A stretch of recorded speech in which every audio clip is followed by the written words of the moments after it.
Vamos a intentar hablar del estoicismo de una manera distinta, ¿no? El título, el estoicismo es la filosofía como práctica transformadora, es un poco la intención que quiero darle a la sesión para hablar del estoicismo frente a otro tipo de recuperaciones estoicas, otro tipo de recuperaciones o incluso vinculadas con lo que significa la palabra estoico o estoicismo, tal y como se entiende generalmente, ¿no?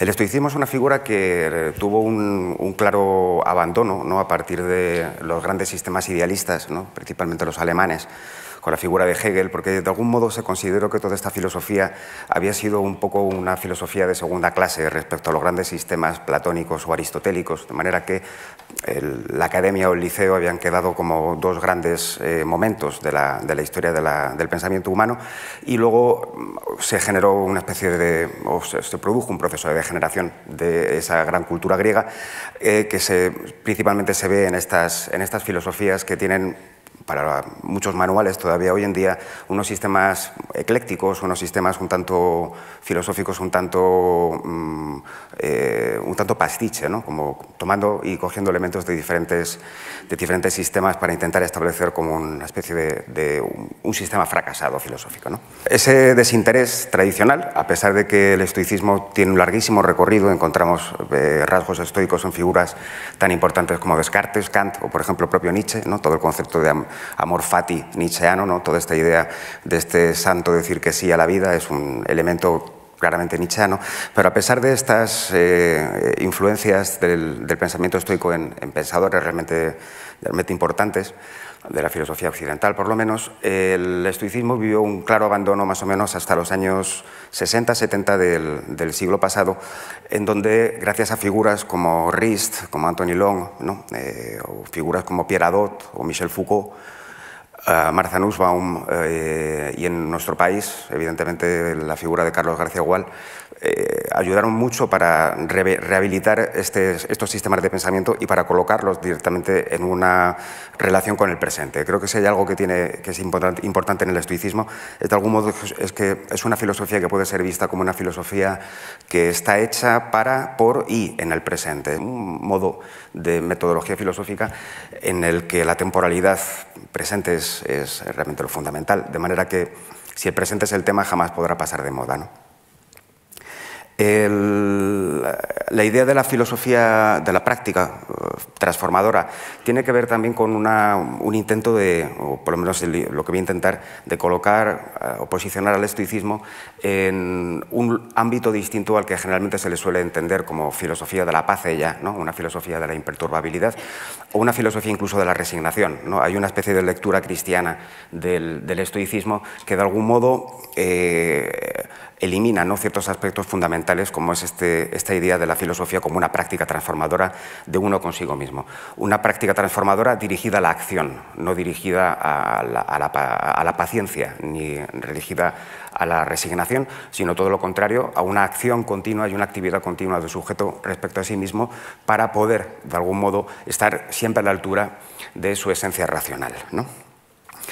En origen, la palabra hace referencia a la ciudad de que era lo tiene señalado con la flecha en rojo, era un pórtico que albergaba una especie de pinacoteca en el que había varias pinturas de Polígnoto, entre ellas una célebre batalla de Maratón, que sirvió como un espacio de reunión para esta escuela y principalmente para su primer miembro, ¿no?, su fundador, que es Zenón de Citio, ¿no?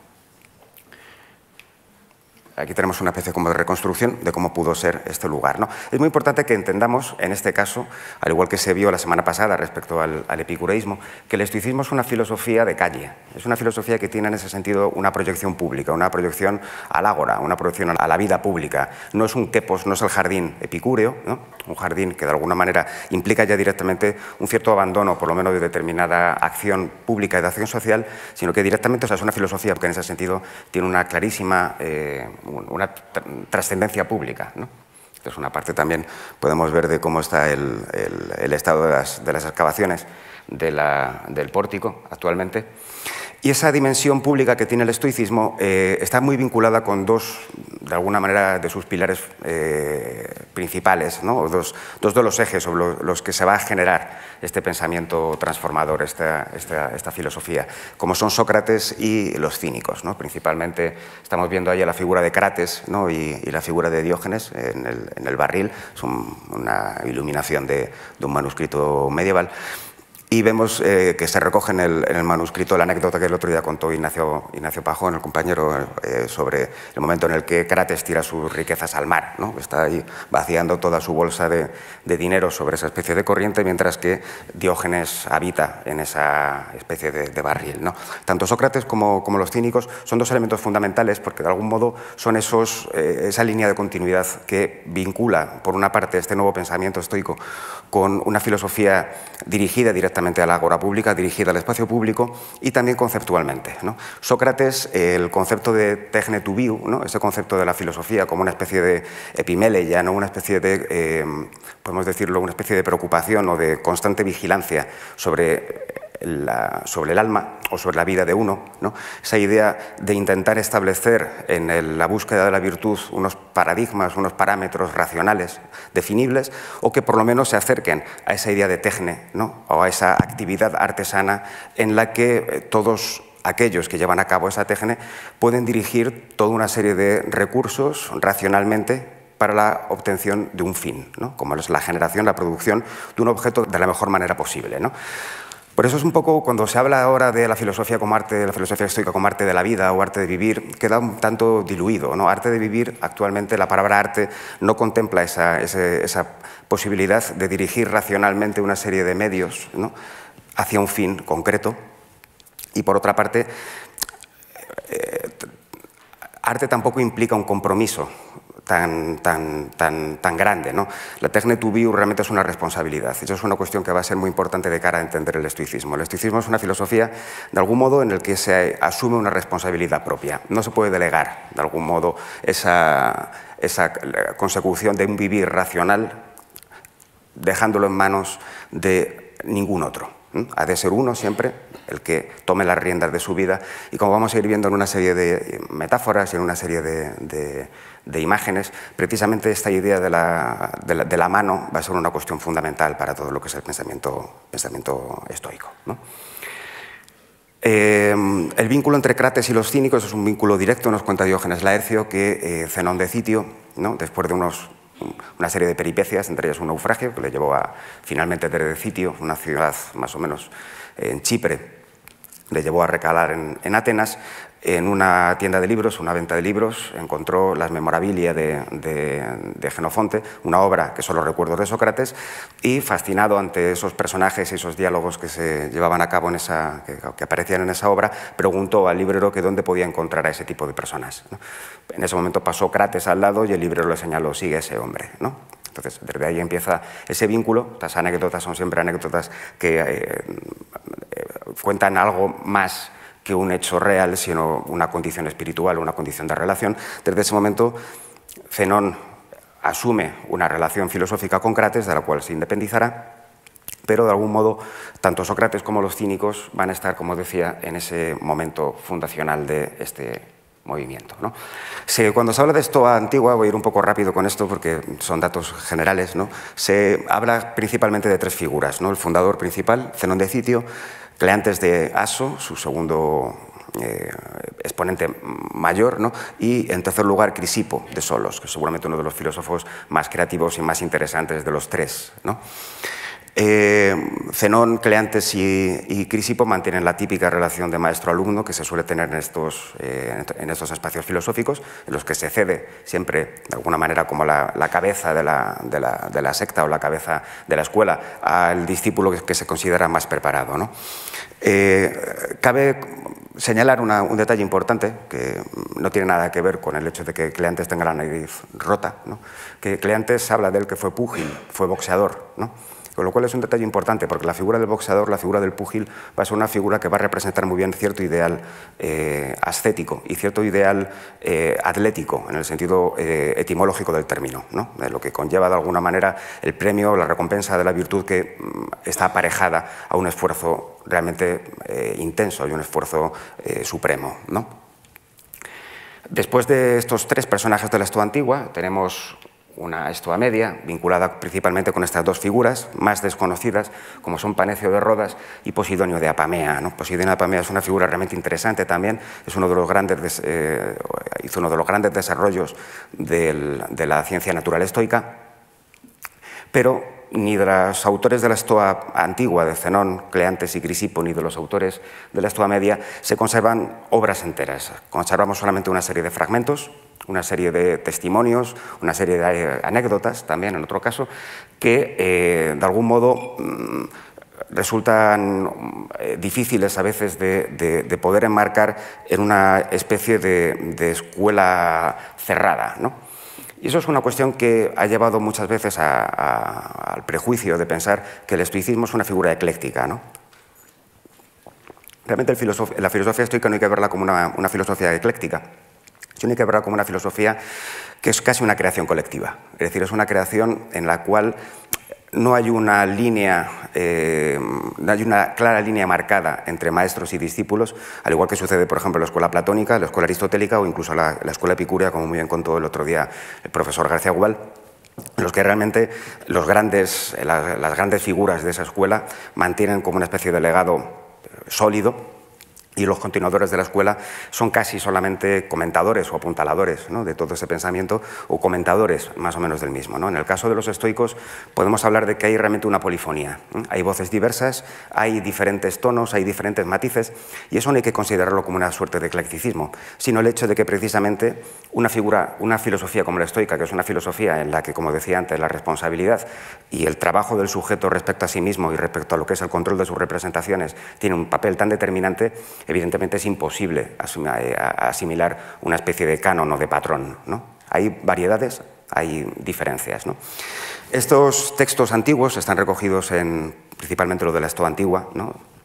Fueron recogidos por von Arnim, ¿no?, en su famosa edición de todos los estoicos antiguos, los fragmentos de los estoicos antiguos, una edición que ha sido actualmente, de alguna manera, revisada por Marcelo Boer y Ricardo Salles en una maravillosa edición publicada en Academia Verlag.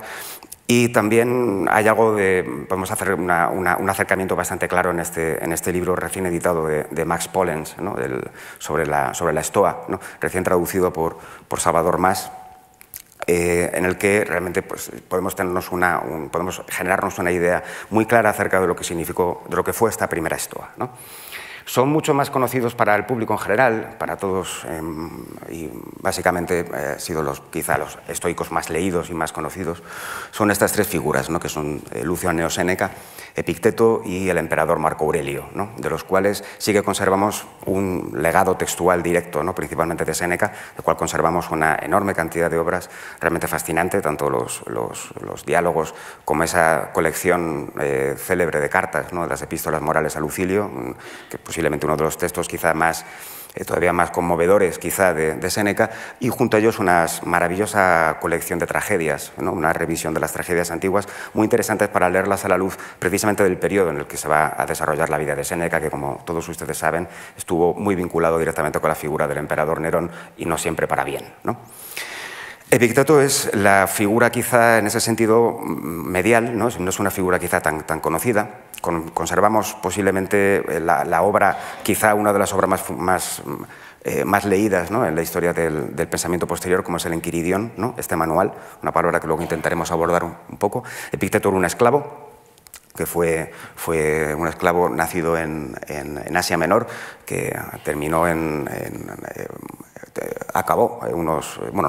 pasó por Roma, ¿no?, y después de un paso por Roma, en el cual directamente hubo una cierta proscripción de la filosofía, termina sus días en Asia Menor, en una escuela en la cual Arriano, un futuro importante político del Imperio Romano, va a frecuentar y va a no a transcribir, sino de alguna manera como a intentar recrear en toda una serie de libros llamados conversaciones todo lo que era esta manera, ¿no? Toda esta técnica y esta suerte de tecnologías, como diría luego Michel Foucault del yo, que desarrollaba Epicteto junto con sus alumnos, junto con su público, ¿no?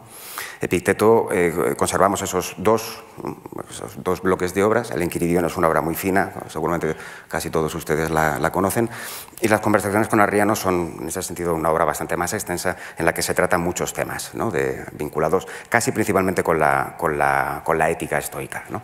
Y finalmente el emperador Marco Aurelio, ¿no? Que de algún modo marca, ¿no? Marca un cierto final, como todos ustedes saben, fue de alguna manera quizá el último gran emperador de Roma, la última gran figura política romana que coronó, ¿no? Una serie de reinados no tan nocivos como habían sido los anteriores, incluso hasta positivos, ¿no? Y fue heredero del trono gracias a Antonino Pío, ¿no? el emperador anterior, ¿no? De Marco Aurelio, como saben todos ustedes, conservamos un epistolario principalmente con su maestro Cornelio Frontón y un libro que no fue jamás un libro, ¿no? Nunca fue considerado ni pensado como libro, sino que es una suerte de cuaderno personal en el que vemos desarrollarse todo este concepto de escritura de sí, ¿no? Intentaremos abordarlo luego un poquito más adelante. Entonces, como veíamos, el estoicismo luego va a tener un largo alcance. La última gran figura que de alguna manera encarna este estoicismo es Boecio, ¿no? El autor de la Consolación de la Filosofía, en el cual realmente en ese entorno, esperando la pena de muerte, es un entorno muy propicio también para llevar a cabo una serie de reflexiones de índole estoica acerca del valor de las cosas y acerca del valor de la vida y el fin de la misma, ¿no? Pero como veíamos, como he intentado decir, ¿no? Son muchas voces diversas, son diversos tonos y diversos énfasis, ¿no? Los que contribuyen a conformar toda esta polifonía estoica, ¿no? La filosofía estoica es algo que trasciende también el contenido dogmático escolar, en el sentido de que asume también buena parte de los valores clásicos, ¿no? La libertad interior, la ecuanimidad, ¿no? El dominio de sí, esa idea de la persecución de lo mejor, ¿no? Del intento de conseguir la virtud, de mantenerse fiel a un cierto propósito vital, ¿no? Un recurso a la racionalidad, ¿no? O un intento, por ejemplo, de un intento de aplicación de la racionalidad sobre la vida, ¿no? A una cierta dureza de carácter, ¿no? O a una cierta capacidad de arrostrar peligros y males, ¿no? Pero que esos son valores, por ejemplo, que podríamos asignar a una figura como Odiseo. También, ¿no? No son valores exclusivamente estoicos, ¿no? O Sócrates, ¿no? Entonces, cuando hablamos de estoicismo, ¿qué es lo específicamente estoico? Por lo menos desde la filosofía antigua, ¿no? El estoicismo es una filosofía que, como saben ustedes, tiene como tres ejes principales, ¿no? Tres ejes principales que son una física, una lógica y una ética, que están absolutamente interrelacionados entre ellos. Y ¿qué es lo que conforma de alguna manera esa especie, o qué es lo que une, o lo que establece una cierta coherencia entre esos tres ámbitos, ¿no? Hay tres principios básicos para la filosofía estoica, que como cuenta muy bien Anthony Long, esto no estoy inventando nada, el libro de Anthony Long sigue siendo todavía uno de los libros de referencia, bueno, sus libros, ¿no? En primer lugar, la idea de una estructura racional y providencial del universo. En segundo lugar, la idea o la consideración de que hay un estatus específico del ser humano que, en tanto ser racional, tiene una serie de responsabilidades que tiene que asumir. Una idea también de una potencialidad innata para vivir bien, es decir, vivir conforme a la razón o vivir conforme a la naturaleza, catáfisin, ¿no? En cualquier clase de circunstancias. Y junto a estos tres principios básicos hay tres ideas que también ayudan a vertebrar, ¿no? estos tres ejes, ¿no? La idea de la belleza de la virtud, la idea de la utilidad social, la dimensión social del ser humano y la idea de una interconexión cósmica, ¿no? El hecho de que todo está relacionado entre sí, ¿no? Evidentemente no estoy pidiendo la lectura de este texto, pero bueno, era solamente por hacerlo conocer.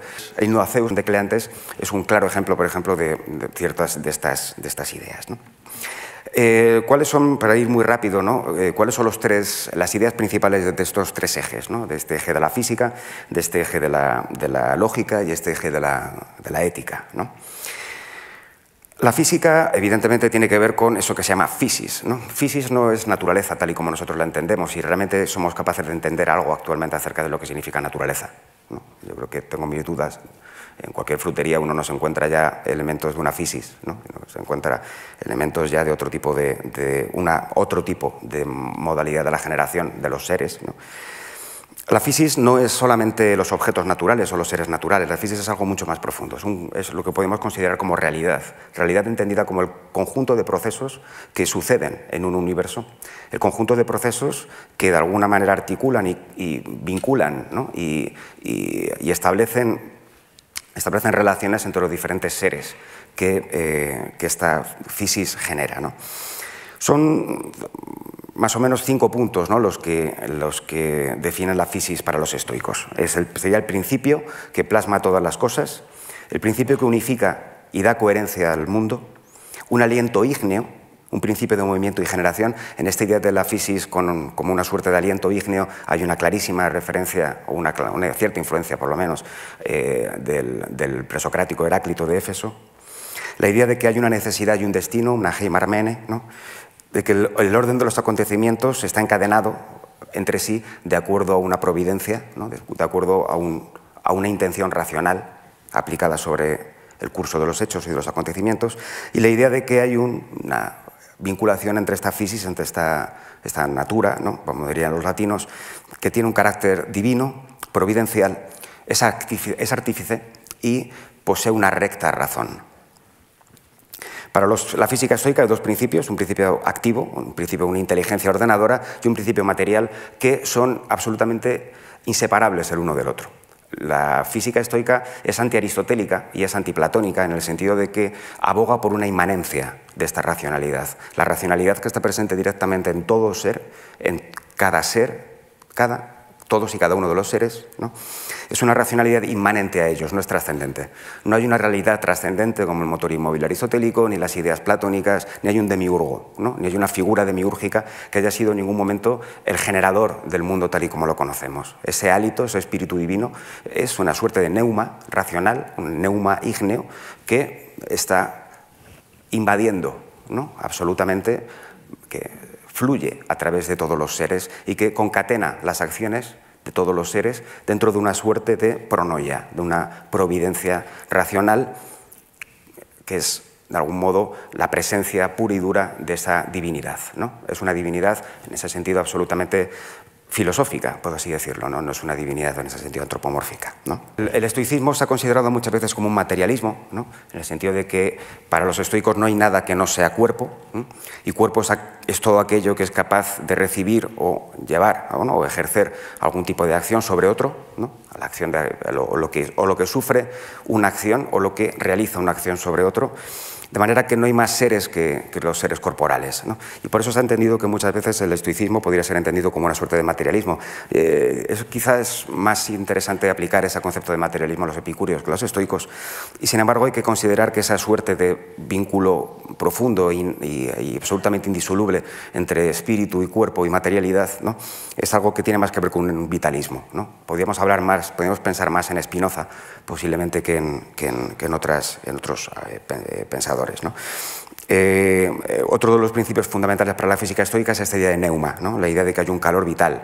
Hay un calor, el calor es fundamental para entender la fisiología antigua, desde los textos médicos, desde Empédocles, los textos médicos, el propio Timeo platónico, ¿no? Siempre hay un vínculo más directo entre el calor, el fuego en ese sentido de la vida, que con el resto de elementos, el aire, la tierra o el agua, ¿no?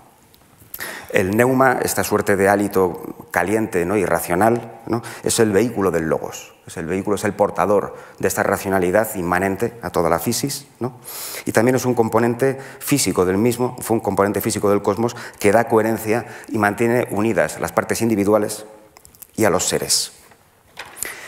La lógica estoica deriva de alguna manera también de esta idea de la teoría del logos, ¿no?, la idea de que hay una racionalidad inmanente al universo, y esa racionalidad inmanente al universo tiene una parte que se espejea con la racionalidad humana, ¿no? En ese sentido, el deber del ser humano de cumplir y de vivir conforme a su razón, ¿no? De vivir conforme a esa razón natural con respecto a esa physis, ¿no? Cataphysin, como hemos visto, es algo que es visto casi como una suerte de obligación, ¿no? Apostatar a la racionalidad es de alguna manera abandonar lo específicamente humano, y en ese sentido la lógica es la ciencia o el ámbito de la filosofía que se encarga de algún modo de acompasar esa racionalidad interna del ser humano con la racionalidad externa que está presente de manera inmanente en todo lo que es el cosmos, en toda la physis. Ese logos se presenta en el ser humano en dos formas, ¿no? En el sentido de un lenguaje, es decir, un lenguaje articulado, una articulación lingüística que le permite decir la realidad y le permite de alguna manera establecer argumentos acerca de los hechos que está viviendo, y por otra parte una racionalidad, un ejercicio de la razón, ¿no? Pero como decía, lo importante es pensar que hay una equivalencia entre ese logos general y este logos propio, ¿no? Y en este sentido es muy heraclitiano, ¿no? Recuerden ese fragmento de Heráclito en el que dice algo así como que, siendo la razón común, viven todos los seres humanos como si tuvieran una razón propia, ¿no? Que es un poco lo que va a denunciar también el estoicismo. Para los estoicos, vivir considerando que uno tiene una razón propia es hacer una vida paraphysin, al margen de la naturaleza, al margen de la physis, al margen de lo que es esencial, al margen de esa racionalidad innata, ¿no? en el ser humano. Y de acuerdo a una manera de vivir conforme a esa racionalidad, cataphysin, ¿no? Es la manera en que el sabio ha de vivir en su persecución y en su ideal de consecución de esa virtud, ¿no? Esa arete que ahora veremos.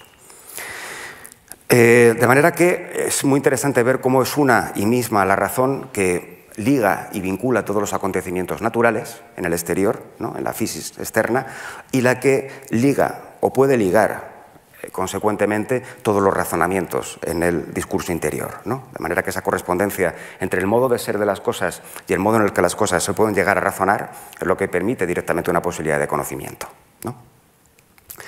La teoría del conocimiento estoica, que es muy interesante también, parte directamente de una idea de un absoluto rechazo de cualquier tipo de innatismo, ¿no? No hay ideas innatas, no hay ideas prefijadas. El ser humano es como una especie de tabula rasa, es como una especie de tabla de cera sin nada escrito, en el cual, mediante una serie de impresiones, una serie de fantasía, ¿no? Fantasía y van dejando unas improntas que van pasando a la mente, y a partir de esas improntas que a través de los sentidos pasan a la mente, el ser humano genera directamente ideas. Genera ideas, genera razonamientos, genera argumentos, genera juicios, y generando juicios genera valor también, genera juicios de valor. Y ahí está el peligro, ahí está el problema realmente de la vida del ser humano y el modo en el que se va a vincular precisamente toda esta lógica con una ética, ¿no? En la medida en que no solamente pensamos la realidad, sino que la juzgamos. No solamente la pensamos, sino que consideramos que hay algo bueno que tenemos que perseguir y hay algo malo que tenemos que rechazar, muchas veces estamos equivocándonos precisamente en aquello que consideramos bueno y en aquello que consideramos malo. Consideramos bueno lo que realmente es indiferente en la mayoría de los casos, ¿no? Con respecto a la ética, ¿no? El principal elemento que vertebra y que articula la ética estoica es la idea de virtud, la idea de arete. Virtud es una palabra que no recoge realmente el significado de la palabra arete, ¿no? Diógenes Laercio, en su libro, el libro que dedica a los estoicos, tiene una importante definición de virtud, ¿no? La virtud es una disposición concorde y es digna de elegirse por sí misma, no por algún terror o esperanza o alguna de las cosas externas, algo que se puede elegir por sí mismo, es decir, algo que de alguna manera tiene un componente final, ¿no? Es un fin en sí mismo, algo elegible por sí mismo, y de alguna manera algo que se puede elegir por sí mismo es lo que se puede elegir más libremente, ¿no? Dentro del concepto de libertad antiguo. En ella misma está la felicidad, eudaimonia. Cuando existe en un alma formada para la armonía, homologia, durante toda la vida. Pero el animal racional se pervierte, unas veces a causa de las seducciones de las cosas externas y otras por influencia de las circunstancias, porque su naturaleza produce impulsos no pervertidos. Virtud es, en general, una cierta perfección, teleiosis, algo que se termina en sí mismo, una manera de terminar, ¿no? Un telos, un final, en cualquier cosa, por ejemplo, en una estatua. La hay no intelectual como la salud y la intelectual como la prudencia, phronesis. La virtud es el eje principal de la actividad estoica, ¿no? La actividad ética estoica. La virtud es el cumplimiento de la manera más perfecta posible, ¿no?, en esa idea de teleiosis, de lo que es más acorde y lo que es más esencial para una naturaleza concreta o para una esencia concreta, en este caso la del ser humano, es la racionalidad. Si lo que define realmente al ser humano frente al resto es el hecho de estar dotado de la razón es el único ámbito en el que se puede desarrollar una posibilidad de virtud. Esa posibilidad de virtud, ¿no?, es algo que también habían propuesto Platón, Aristóteles y otros filósofos, ¿no?, la idea de que hay varias virtudes, hay incluso virtudes casi que se podían considerar una suerte de escala, ¿no?, una suerte de hay virtudes prioritarias frente a otras, ¿no?, pero para los estoicos la virtud es única, solamente es una, es el único bien. Y es el cumplimiento en el más alto grado, como decía, de la condición esencial del ser humano, su razón, su logos, el logos que comparte con el universo como estructura racional y providencial. De ahí que sea tan importante este concepto de homologia. Homologia significa que uno acompasa su logos al logos externo. Hay una relación directa entre el modo de generar o el modo de producirse, ¿no?, o de desarrollarse el logos en el interior de uno y el modo de fuera. De modo que uno podría llegar a pensar que el estoicismo es una renuncia a sí mismo, ¿no?, una renuncia a sí, de alguna manera como una suerte de resignación, como se ha llegado a pensar en algún momento, o por lo menos un abandono de sí. Eso es una lectura como muy budista, ¿no?, una lectura como muy californiana también, que se está, de algún modo, está bastante presente también en muchas de estas charlas, ¿no?, que son casi de mindfulness y más cercanas a la autoayuda que uno puede encontrarse en Internet, ¿no? No es esa idea, precisamente, la homologia estoica no es una idea del abandono del sí o de alguna manera reducir el yo, ¿no? Es una idea de alguna manera, acompasar esa estructura racional a la estructura racional de fuera. Es aprender a pensar como la naturaleza. No es abandonarse directamente a una resignación, ¿no? Es considerarse uno como parte directa de una naturaleza y considerar que el ejercicio propio de la razón es intentar entenderla, ¿no? Es acompasarse a ella.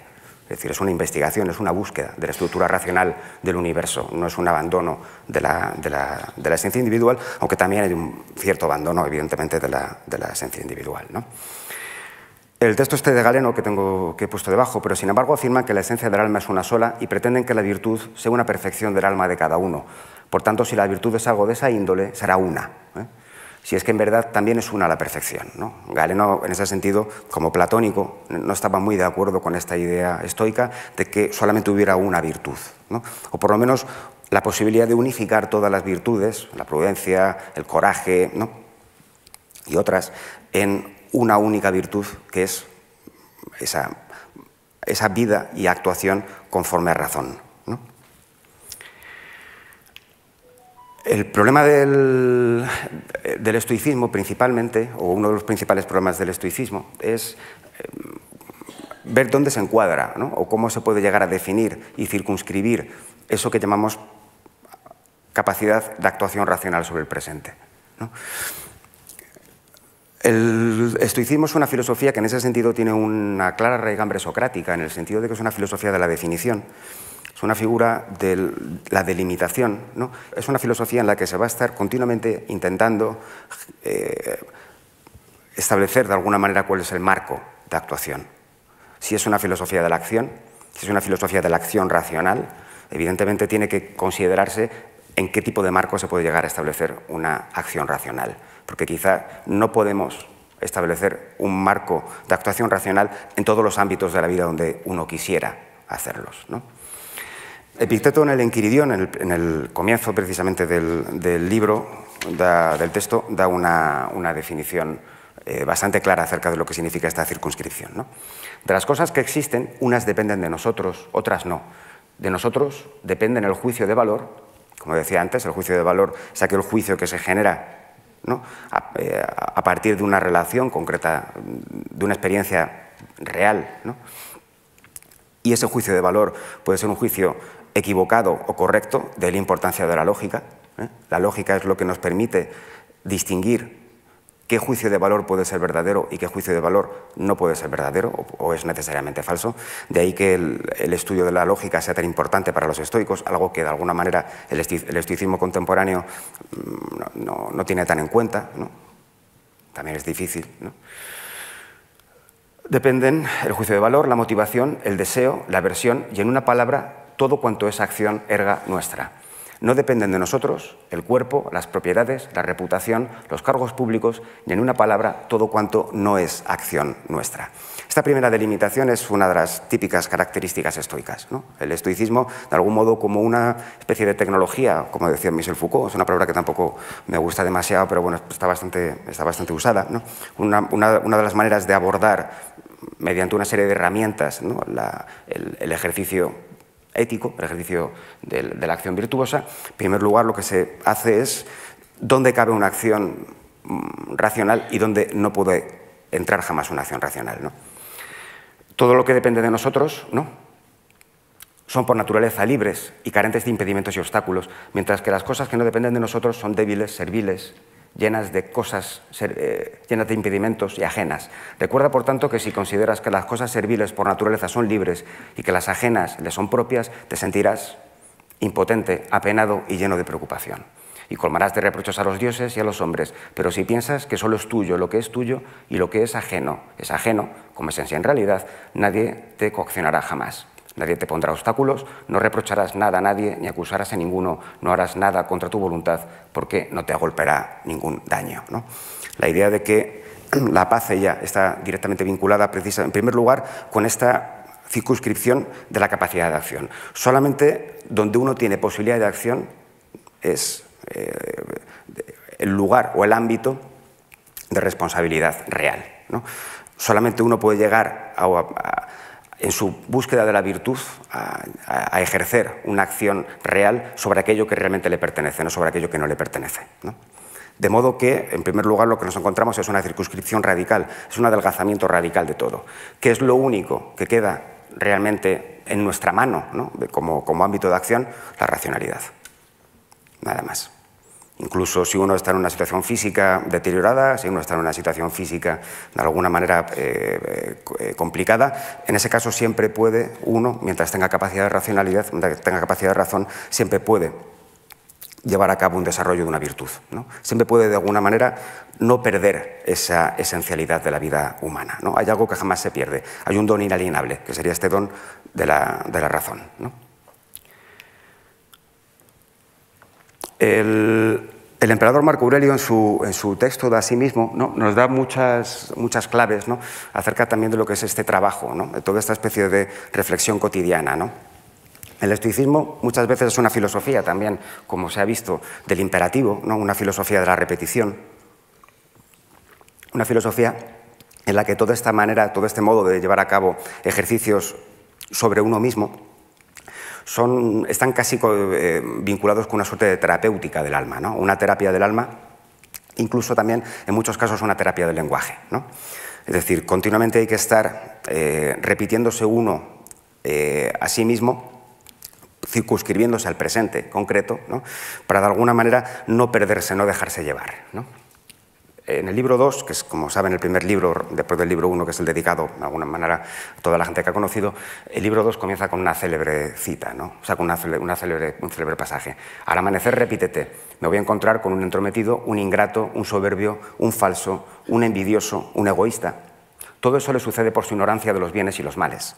Yo, que he comprendido la naturaleza del bien, que es bella, la naturaleza del mal, que es vergonzosa, que es fea, y la naturaleza de aquel que comete el error, que es mi pariente, no por participar de una sangre y una semilla, sino de un intelecto y una porción divina, no puedo recibir daño de ninguno de ellos, pues nadie me podrá involucrar en un mal, ni tampoco puedo encolorizarme con un pariente ni odiarlo. Hemos nacido por una tarea en común, como los pies, como las manos, como los párpados, como las filas de dientes superiores e inferiores. Por ello, actuar unos en contra de otros es contrario a la naturaleza e irritarse y dar la espalda suponen una actuación en contra, ¿no? Aquí vemos uno de los principios que enunciaba en primer momento, ¿no?, esta idea de la interconexión de toda interconexión cósmica, ¿no?, la interconexión de todos los seres. Esta idea de que cada parte de la naturaleza, cada parte del cosmos tiene un sentido, tiene una labor que cumplir, tiene como decían los griegos, un kaizeon, ¿no?, un deber, como decían los latinos, un officium, ¿no? Hay algo que cumple una funcionalidad, ¿no?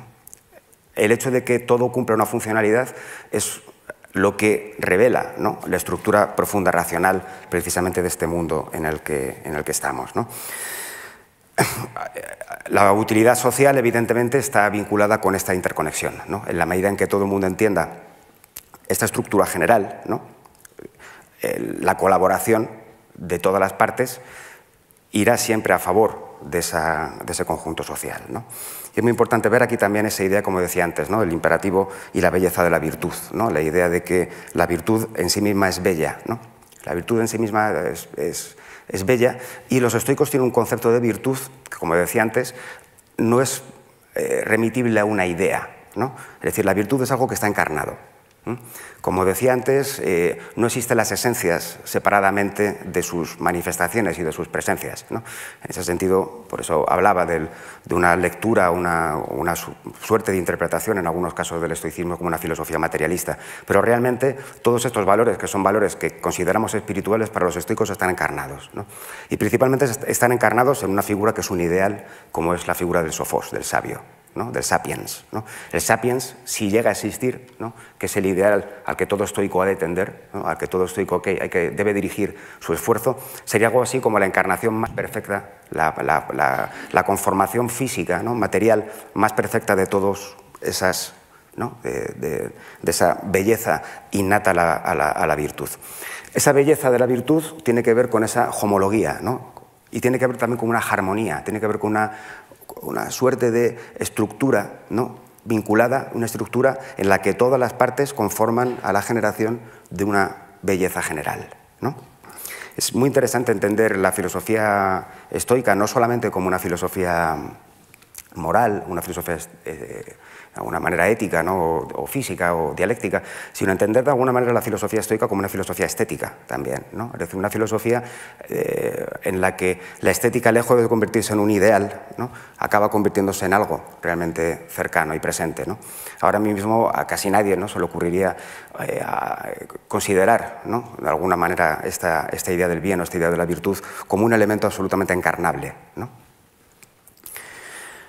Dentro de las prácticas y de las metodologías, de alguna manera, del estoicismo romano, que es principalmente el que conservamos, el estoicismo romano es un estoicismo en el que quizá no se ha llegado ya a unos desarrollos nuevos en el ámbito de la física o en el ámbito de la lógica generalmente, pero lo que conservamos principalmente de los estoicos romanos es sobre todo reflexiones éticas. Y reflexiones éticas principalmente vinculadas con todos estos ejercicios, como decía antes, lo que llamaba Pierre Hadot en su famoso libro Los ejercicios espirituales, ¿no? Una palabra un poco recogida de Ignacio de Loyola, pero todos estos ejercicios que sirven de alguna manera para intentar enderezar, ¿no? O para intentar llevar a cabo esta especie de vigilancia continua, ¿no? La idea del vigía, la idea del vigilante también es una idea una metáfora, ¿no? Muy recurrente para los estoicos, ¿no? Que esto es de algún modo lo que soy, un poco de carne, corto aliento, vital y principio rector, ¿no? Esto es una variación un poco de Marco Aurelio respecto a los dos principios, ¿no? El principio de alguna manera pasivo, que sería esa especie de materia general, y un principio activo, que sería el principio racional, ¿no? Marco Aurelio habla de tres principios, no vamos a entrar en esto, pero bueno, queda para un poco reflejarlo. Deja de lado los libros, no te dejes llevar, no te está permitido. Desprecia esa carne como si ya estuvieras muriendo, sangre, huesecillos y una red de nervios, venas y arterias. Observa el aliento vital, que es aire y nunca el mismo, un incesante expulsar y de nuevo inspirar. En tercer lugar está el principio rector. Considera esto: eres viejo, no dejes que se esclavice, ni que sea una marioneta al antojo de un impulso egoísta respecto al destino, que no se irrite por el presente ni rehuya lo que está por venir, ¿no? La idea de la marioneta es una idea que aparece continuamente, por ejemplo, en el texto de Marco, ¿no? La marioneta es el automaton, ¿no? Es lo contrario al automaton, ¿no? Es el ser que, de alguna manera, es movido por otro, ¿no? No es el ser que se mueve a sí mismo. La idea de que hay una serie de hilos que nos están llevando había sido una idea que había sido tratada ya por varios autores anteriormente, ¿no? Al igual que en Platón aparece, por ejemplo, también la idea de que el ser humano es como una suerte de marioneta, ¿no? Y aparece también, por ejemplo, en Plotino. En el caso de Marco Aurelio tiene que ver precisamente con intentar lograr la autonomía necesaria para la mejora moral, ¿no? Es decir, toda esa corrección necesaria para llevar a cabo esa mejora, ¿no? Vamos a ir un poco por rápido, ¿no? Pero sí que me interesa hablar de una serie de cuestiones, ¿no? Propias de un modo de cómo se hace el estoicismo, ¿no? Como filosofía escrita, ¿no? Al alba, cuando te levantes de mala gana, ten esto a mano: me levanto para la tarea de un humano. Esta es la idea del officium, precisamente, la idea del deber, ¿no? El deber de Marco Aurelio, todos ustedes saben cuál era, y parece que evidentemente no debía ser un deber fácil del todo de cumplir, ¿no? ¿Es que me enfado aún si me pongo en marcha para hacer aquello para lo que he nacido y para lo que he venido al mundo? ¿Acaso es este tu cometido? ¿Estar tumbado caliente en el lecho? Pero esto es más placentero. ¿Has nacido entonces para el placer? En suma, ¿para la afección sensible o para la actividad? ¿No ves cómo las plantas, los gorrioncillos, hormigas, arañas y las abejas hacen lo que les es propio y colaboran en la construcción del orden del mundo en lo que les corresponde? Y tú no quieres realizar tu labor de humano. No te apresuras a cumplir con tu naturaleza, ¿no? Aquí hay una cuestión que ha llamado también bastante la atención en toda la obra, en todo el texto, en todo el libro de Marco, que es precisamente esto que es el recurso a la escala naturae, ¿no? El recurso a la naturaleza, ¿no? Es decir, todos aquellos seres que no tienen racionalidad cumplen su deber de una manera mucho más perfecta que el ser que tiene racionalidad y que jamás cumple con su deber. Esa es la gran paradoja, de alguna manera, que ven los estoicos en el mundo. Todos los animales cumplen de alguna manera con lo que es su cometido. Viven, ¿no?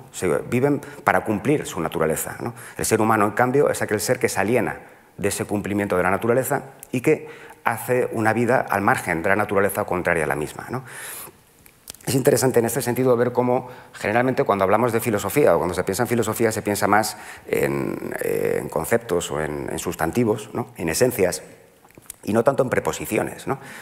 La preposición es fundamental para el establecimiento de la filosofía estoica. Seguramente uno podría reconstruir toda la filosofía estoica a partir de la oposición entre katáfisin y paráfisin, ¿no? Todo aquello que es conforme a natura y todo aquello que es contrario a natura, ¿no? A partir de ahí uno podría establecer ya directamente todo lo que son los vínculos y los recorridos de ida y vuelta entre las tres áreas de la filosofía estoica, ¿no? La filosofía estoica, ellos mismos decían que era como un huevo, ¿no? En la parte de fuera, la cáscara del huevo sería la lógica, la parte blanca, ¿no? La clara, sería la ética, y el corazón, la yema, sería la física, ¿no? O decían también que podía ser algo así como un jardín de frutales, ¿no? La valla sería de alguna manera la lógica, la tierra, o sea, los árboles, sería de algún modo todo lo que es la física, y el fruto sería la ética, ¿no? Esa idea de siempre estar buscando analogías convierte el estoicismo en una filosofía muy interesante desde el punto de vista de la metaforología y desde el punto de vista de la construcción visual, ¿no? Es una figura en la que lo visual está muy presente, ¿no?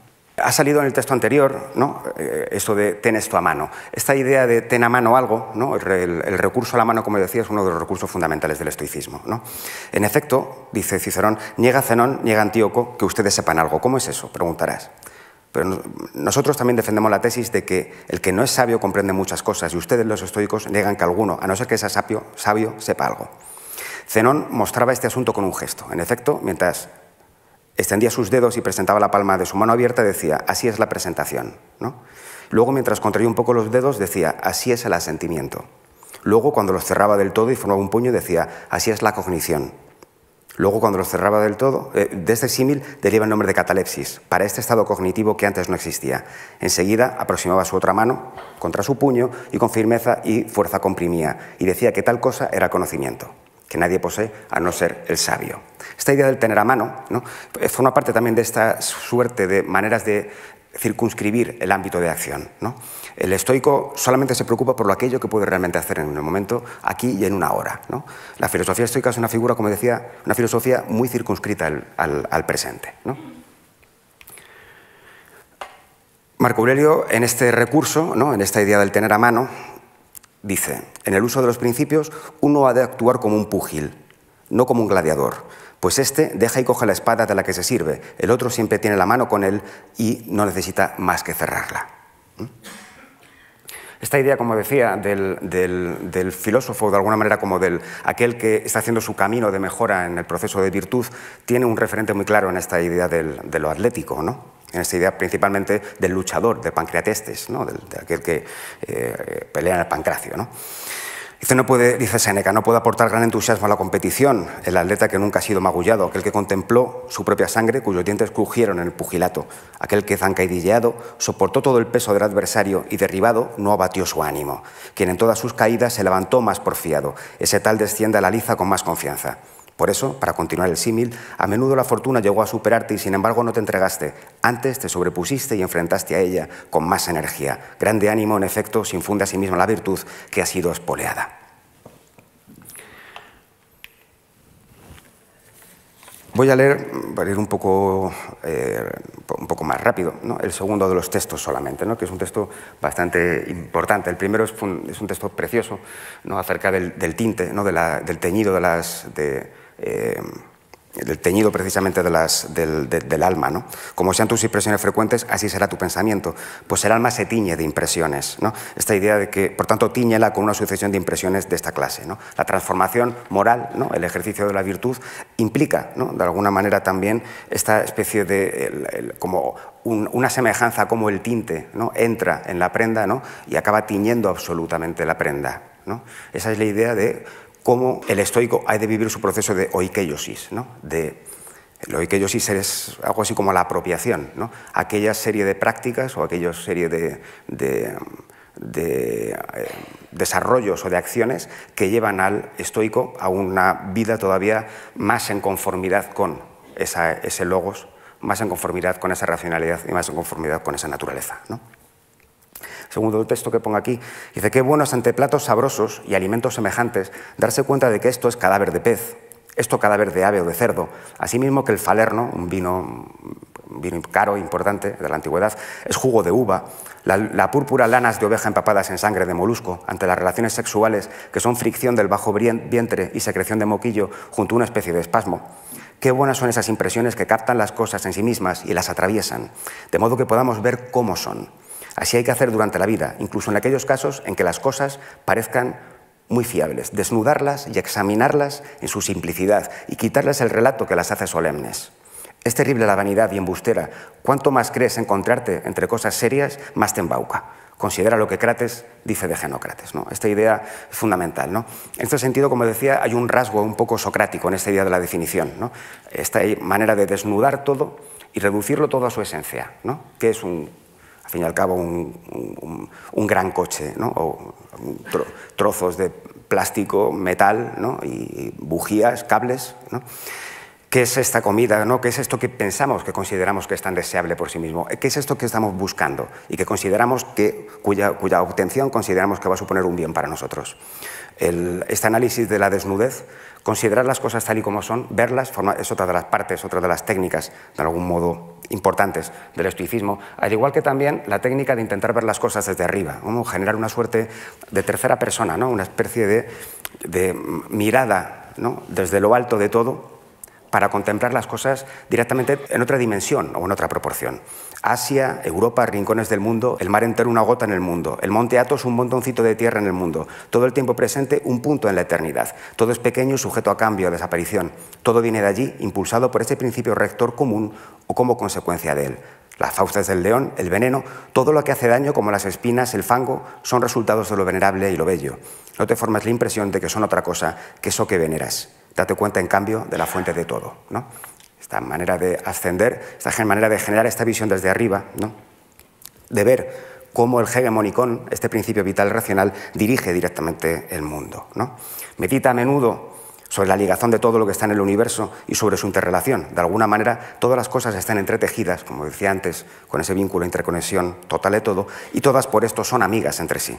Así pues, una sigue a otra por causa del movimiento tensional, la común respiración y la unidad de la sustancia, ¿no? Esta idea de la común respiración y la unidad de la sustancia es una idea bastante interesante, ¿no?, sobre todo para pensarla también desde unas claves estoicas, neoestoicas a partir de ahora, ¿no? La idea de que realmente los estoicos consideraban, ¿no?, que había una suerte de unidad entre todos los seres, ¿no?, y que había una suerte de respiración común entre todos ellos, ¿no?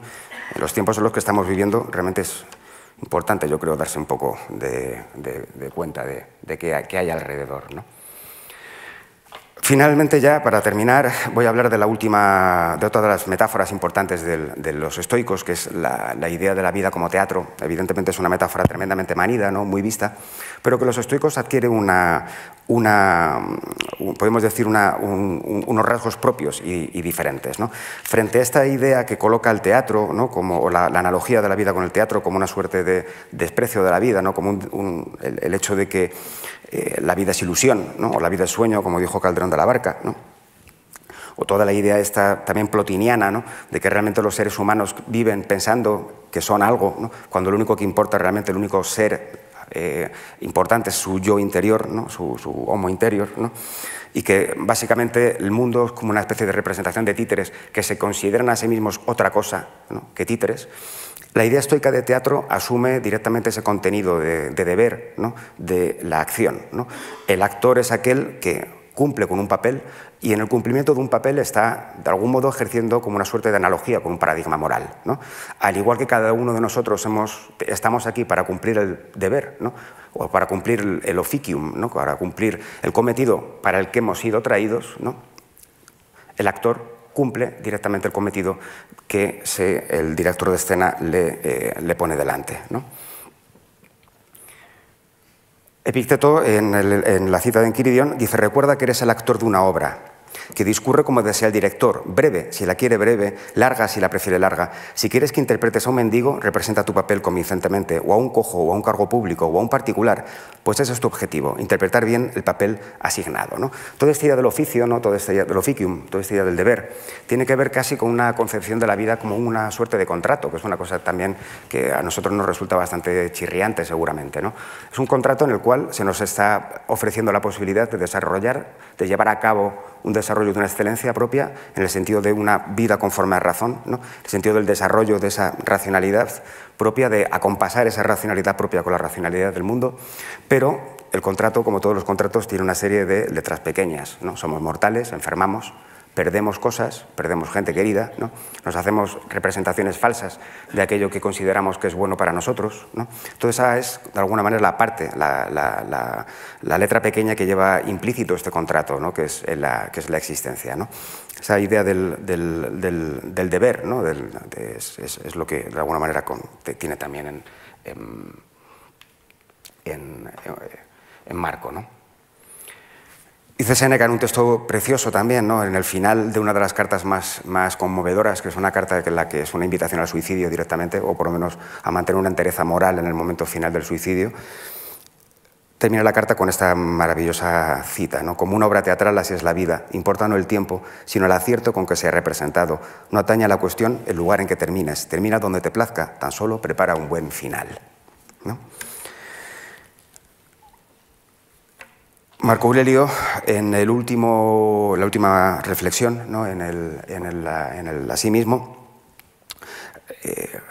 recoge esta misma idea. No se sabe muy bien si Marco Aurelio leyó realmente a Séneca, jamás lo cita, ¿no? Sí cita mucho a Epicteto, por ejemplo, pero a Séneca no lo... Aunque sí que hay indicios, ¿no? que de alguna manera sí que comparten bastantes ideas en común, bastantes ideas renovadoras dentro de esta polifonía de la que hablaba al principio, que es el estoicismo, ¿no? Dice así el texto final, que no es que sea el texto final porque la obra no puede tener un texto final, no sabemos, o sea, la obra es lo que tenemos, no sabemos si quedó interrumpida, si haya más, haya menos, realmente no deja de ser importante también que el texto final sea este, ¿no? Hombre mortal, has sido ciudadano de esta gran ciudad. ¿Qué importa si durante 5 años o 50? Pues lo que es conforme a las leyes es igual para todos. ¿Qué hay de terrible en ello? Si no es un tirano el que te destierra de la ciudad, ni un juez injusto, sino la naturaleza, esa misma que te introdujo. Es como si un actor de comedia lo hiciera salir de escena el mismo pretor que le contrató. Pero no he representado los 5 actos, solo 3. Tienes razón, en la vida 3 actos son una obra entera. El final lo determina aquel que entonces fue el causante de la composición y ahora de la disolución. Tú no eres causante de ninguna de ambas. Márchate con ánimo propicio, pues él te suelta propicio. Este recurso también típicamente estoico, que aparece muchas veces en la obra de Marco Aurelio, a generar esta suerte de diálogos, ¿no? Entre una especie de un yo real, un yo presente y un yo normativo, ¿no? Es otro de los recursos típicos de la meditatio estoica, ¿no? Realmente se podrían hablar de muchas cuestiones. El estoicismo, como decía, es una filosofía tremendamente compleja, una filosofía que, como hemos visto, también tuvo un larguísimo desarrollo en todo lo que fue la antigüedad, desarrollos que también fueron, de alguna manera, en tiempos, subrayando más algunos aspectos que otros. Pero realmente es posiblemente es una de las filosofías, quizá en ese sentido sistemáticas de la antigüedad, quizá, como decía antes, que ha recibido más prejuicios, ¿no? por muchas cuestiones, pero que realmente sigue teniendo actualmente un enorme interés, como vemos en la bibliografía contemporánea, un interés creciente, y de alguna manera pues lo único que se puede también desde este tipo de lugares es invitar a la lectura, ¿no? Que de algún modo es siempre mucho más interesante y así se consigue ese teñido, ¿no? de la razón que tanto decía Marco Aurelio. Y bueno, muchas gracias.